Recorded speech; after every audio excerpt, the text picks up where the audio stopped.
हाजिर हूँ अपने एक और नए ब्लॉग के साथ में और आपका स्वागत है मेरे चैनल बिजी बाय चांस पे। तो आप इसको पहले जल्दी से सब्सक्राइब कर लीजिए ताकि आपसे मेरा कोई भी वीडियो छूट ना जाए। तो इस समय मैं ऑफिस आ चुकी हूँ और यहाँ पे मैं पीने जा रही हूँ चाय। तो आगे का पूरा आपको दिखाते हैं क्या क्या किया मैंने पूरे दिन में। कचौड़ी और गोभी का गोजा, गोभी का गोजा। और आज खुले आसमान में खाएंगे हम लोग, खुले खुले आसमान में, बस ऊपर से कोई थूक ना दे यार। तो जी उसके बाद में सुमिता ने यहाँ पे खाया गोभी का गोजा। तो उसने बहुत तारीफ़ करी कि बहुत ही अच्छा बना। तो मैंने उसको बताया कि कल मैंने बनाया था गोभी के पराठे और उसके बचा हुआ था बैटर, तो मैंने उसी का भर के गोभी का गोजा बना लिया। तो मेरा आप जो हाथ हिलते हुए देख रहे हैं ना अजीब तरीके से, ये मैं उसको रेसिपी बता रही हूँ कि ये ऐसे कर लो, ये ऐसे कर लो, पूरा रेसिपी एक एक डिटेल में उसको बताती जा रही थी। और वो कह रही थी बहुत ही अच्छा बना। तो सच में बहुत अच्छा बना था। उसको मैंने बाद में फ्राई भी कर लिया था। अगर गोभी के गोजे की रेसिपी आपको चाहिए हो तो मुझे बताइएगा, मैं ज़रूर उसको किसी मिनी व्लॉग में या लॉन्ग व्लॉग में डालने की कोशिश करूँगी। जैसा कि आप सभी को पता है कि करवा चौथ में ज़्यादा टाइम तो बाकी रह नहीं गया है, तो मैंने सोचा क्यों नहीं लंच टाइम में जाके थ्रेडिंग बनवा ली जाए, एटलीस्ट थोड़ा सा फेस तो चमका ही ले।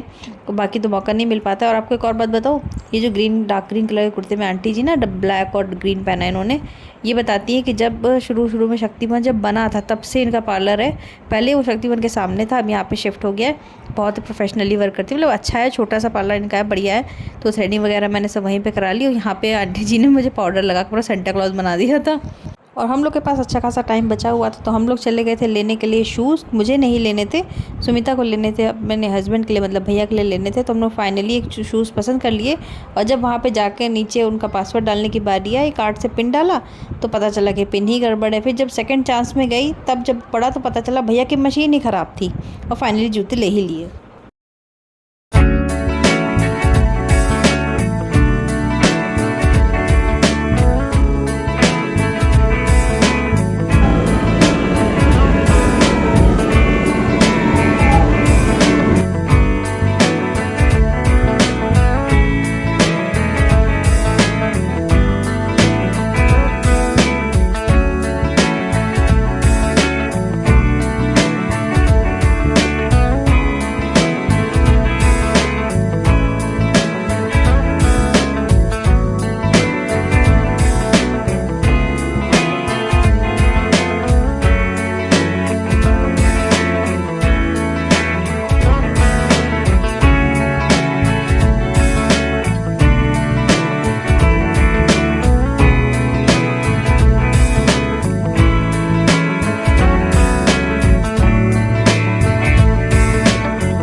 तो जी मैं घर आ चुकी हूँ और घर बहुत बिखरा हुआ, मतलब घर तो नहीं सॉरी कहेंगे, रूम इतना बिखरा हुआ है, मुझे उसको साफ़ करना पड़ेगा। मेरी बिंदी भी गिर गई देखो। खैर कोई बात नहीं। आप रूम की हाल देखिए, ये रूम है और मुझे अभी इसको साफ़ करना पड़ेगा। क्यों? उससे पहले मतलब उसके बाद तो मैं बैठ ही नहीं सकती उसके बिना साफ़ किए। तो पहले मैं चेंज करके रूम साफ़ करूँगी, फिर उसके बाद चाय बनाऊँगी। और हाँ, मम्मी और शिखा आ चुके हैं वापस। तो अब बनेगा प्रॉपर खाना, नो चटर पटर कुछ ऐसा वैसा कुछ नहीं बनेगा। तो प्रॉपर खाना बनेगा।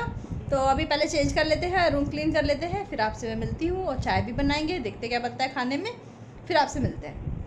दोस्तों मुझे समझ में नहीं आ रहा है कि मेरे वीडियोस में क्या कमी है, मतलब ऐसा क्यों हो रहा है कि एक भी सब्सक्राइबर बढ़ नहीं रहा है। ऐसा नहीं है कि इतनी जल्दी कुछ होता हो, मुझे भी पता है इतनी जल्दी कुछ नहीं होता है, यूट्यूब की दुनिया बहुत बड़ी है। बट फिर भी एक ये होता है कि आप एफर्ट्स कर रहे होते हैं, बट आपको जब इतना रिस्पॉन्स नहीं मिलता है तो आपको सच में बहुत बुरा लगता है। आप मानोगे नहीं कि मतलब रात में 2-2 बजे तक जाग के मैं एडिटिंग करती हूँ ताकि हो सकता है कुछ अच्छा सा मेरा ब्लॉग कोई बढ़िया सा हो जाए, बन जाए। इसलिए बैठ के ब्लॉगिंग करती रहती हूँ रात में, क्योंकि शांति भी रहती है। तो मैं ये सोचती हूँ, दिमाग में बैक इन द माइंड रहता है हमेशा जब भी मैं कोई वीडियो डालती हूँ कि यार कभी तो एक सब्सक्राइब भी पड़ता है तो बहुत अच्छा लगता है। तो खैर ये सब तो मेरे मन की बात थी जो मैंने आपके साथ शेयर कर दी है। और यहाँ पे मैं देखिए क्लीनिंग करती जा रही हूँ। बाहर साइड पे मम्मी बैठी हुई हैं, हस्बैंड बैठे हुए। तो दरवाज़ा खोल के मैं उनसे बात भी करती जा रही थी। बीच में टाइगर आ रहा था, उसको खिला रही थी। वो बहुत नौटंकी करता है, झाँक के देखता है कि है कि नहीं रूम में। तो मैं दरवाजे के पीछे छुप जाती हूँ। बहुत नॉर्मली मैं उसके साथ, मतलब टाइगर अगर शायद ना हो तो मेरा मूड हल्का करने वाला कोई ना हो। हस्बैंड भी है, नॉर्मली उससे कितनी ही बात कर लूँ, बट टाइगर एक ऐसा है ना जो कभी भी कुछ भी कर देता है, तो उसकी चीज़ों पे हंसी भी बहुत आती है। अभी इससे पहले ना कपड़े मैं कर रही थी, देखा होगा आपने, कपड़ों पे आके लौट गया था ये। तो ऐसी चीज़ें हैं जो टाइगर ऐसा करता है, तो मुझे बहुत अच्छा लगता है। फिर यहाँ पे सारा रूम मैं क्लीन कर लूँगी। आप लोग सोचते होगे ना कि यार बताओ रोज़ ही रूम साफ़ करती है क्या, सुबह नहीं करती? ऐसा कुछ नहीं है, सुबह मैं करती हूँ बट शाम को भी करना पड़ता है, क्योंकि फीजी वाले भैया आते हैं, वो भी भाई कोई भी रूम में आ जा रहा है बाहर से तो रूम गंदा हो ही जाता है। तो रूम साफ़ करने के बाद में मैं आ चुकी थी यहाँ पे अपना थोड़ा सा फेस क्लीन करने के लिए।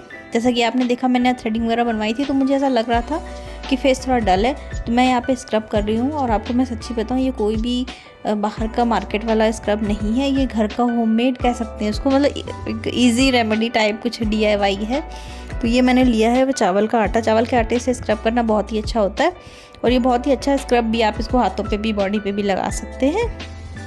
एक और सबसे बढ़िया बात को बताऊँ मैं आपको, अगर आपने कभी नोटिस किया हो, जितने भी कोरियन ब्यूटी प्रोडक्ट्स होते हैं उस सब में आपको या तो चावल यूज़ होता है।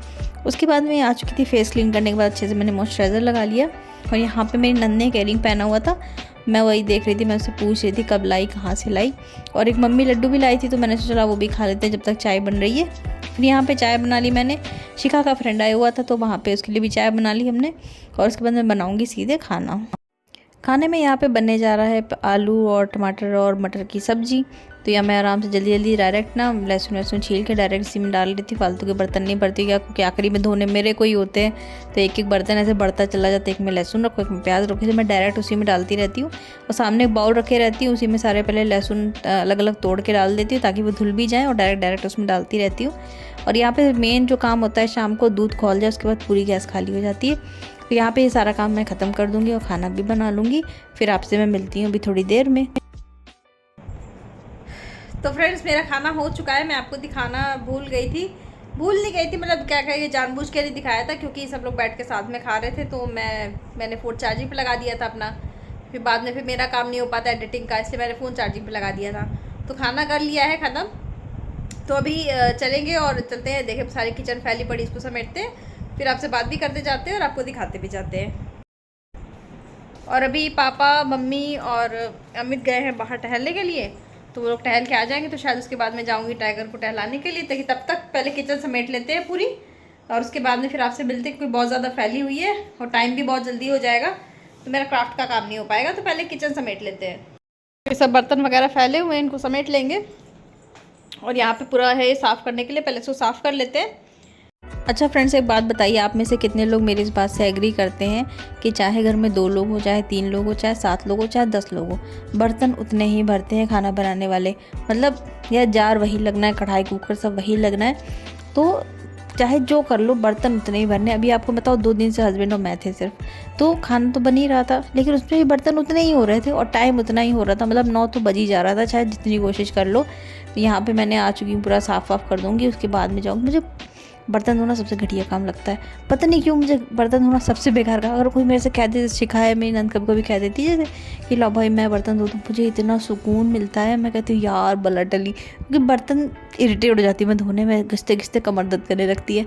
खैर कोई ना, कभी कभी ऐसा होता है कि वो नहीं जैसे धोती है तो मैं ही धो लेती हूँ। नॉर्मली मैं ही धोती हूँ, लेकिन कभी जैसे उसने बोल दिया या उसका मन हुआ या सुबह फ्री है, वो पढ़ाई नहीं कर रही है, तो वो कर देती है, तो कोई दिक्कत नहीं है ऐसी। बट ये है कि हाँ, एक ही टाइम मुझे करना होता है काम। सुबह मैं फ्री रहती हूँ तो मुझे शाम को करना होता है, तो नो कंप्लेंट्स, कोई दिक्कत नहीं है, मैं कर सकती हूँ शाम का। और मेरे टाइगर भाई साहब जो, उनके बायोलॉजिकल क्लॉक जो है ना, 9 बजे घंटी उसकी बज जाती है शाम की कि अब अपनी माँ का खून पियो, 9 बज गया है और बोलो टहलाने ले चले। तो आप मानोगे नहीं, 9 बजे चाहे वो सो रहा हो, चाहे जग रहा हो, चाहे ऊपर हो, कहीं भी वो दौड़ के आएगा सीधे मेरे पास, मेरे को ढूंढेगा। अगर मैं किचन में हूँ और मैं बर्तन वगैरह जैसे अभी धो रही हूँ, तो आएगा, मुझे 3-4 चक्कर पहले देखेगा, आएगा, देखेगा अच्छा खाली हुई कि नहीं, बीच में आता रहता है। चाहे खिड़की की जो इधर खिड़की दिख रही ना, यहाँ से भी आ के बार बार देखेगा कि फ्री हुई कि नहीं, और अगर नहीं फ्री होती है तो बैठ जाता है सीधे गेट पे। तो जी बर्तन सारे धुले जा चुके हैं यहाँ पे, और टिकी भैया वेट कर रहे हैं कि जल्दी से हम इनको टहलाने ले जाएं। लेकिन उससे पहले यहाँ पे पानी गर्म कर लेते हैं और रख देते हैं ग्लास में पापा के लिए, फिर हम जाएंगे टाइगर को लेके टहलाने के लिए। और बर्तन आज बहुत ही ज़्यादा थे, मतलब बड़े बड़े बर्तन ज़्यादा थे, मतलब बोला ये। हाँ चल रहा है बेटा, मना नहीं किया है। मिलेंगे हम आपसे अपने नेक्स्ट व्लॉग में, तब तक के लिए मेरे चैनल को सब्सक्राइब करना बिल्कुल भी मत भूलिएगा।